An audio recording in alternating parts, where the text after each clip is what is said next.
All right, what we have here is we have Greg's Grand National, and it's pretty much ready to ship back to him.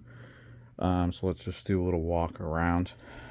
This is basically a stock rebuild with stock crank rods and pistons. The crank did need to be turned, and I had to replace one rod and one piston because of the damage, but the original block has been retained.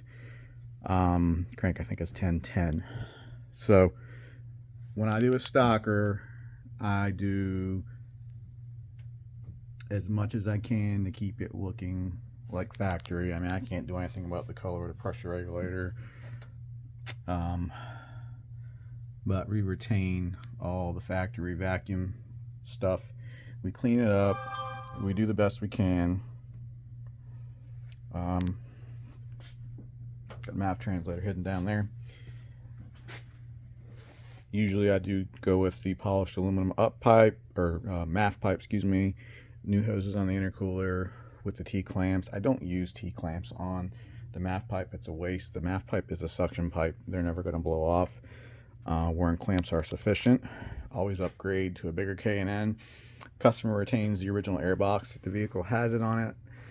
All the brackets are removed, cleaned, painted, blasted if needed, stripped, etc. The top of the radiator support, same thing. Core support, we detail all that on every engine build. That's not an option.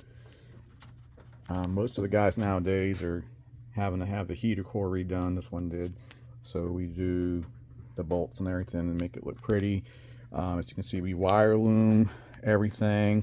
This is actually a stock turbo, bone stock turbo. This one I think came from Reed Partridge. He's the guy who replaced Limit.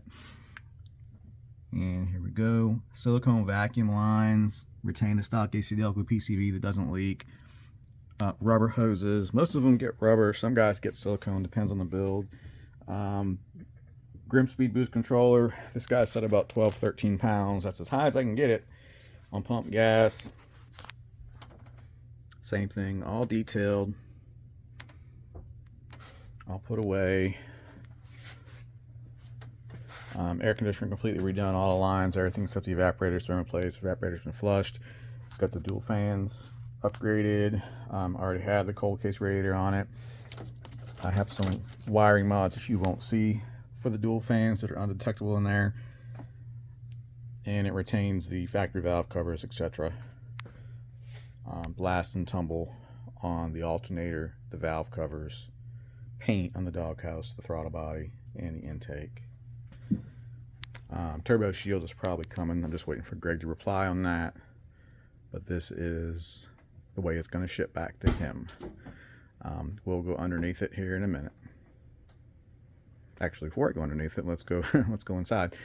Greg didn't want any gauges, so the inside of the car is gaugeless, with the exception of one thing, the Scan Master.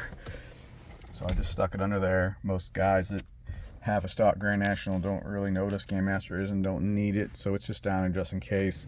It always can save me a trip to go see a car or a car to come back here. Nothing on the A-pillar, nothing on the dash. I retain the oil pressure idiot light, and that's what the inside of this car is going to ship like. So a very stock looking car, very nice stock looking car.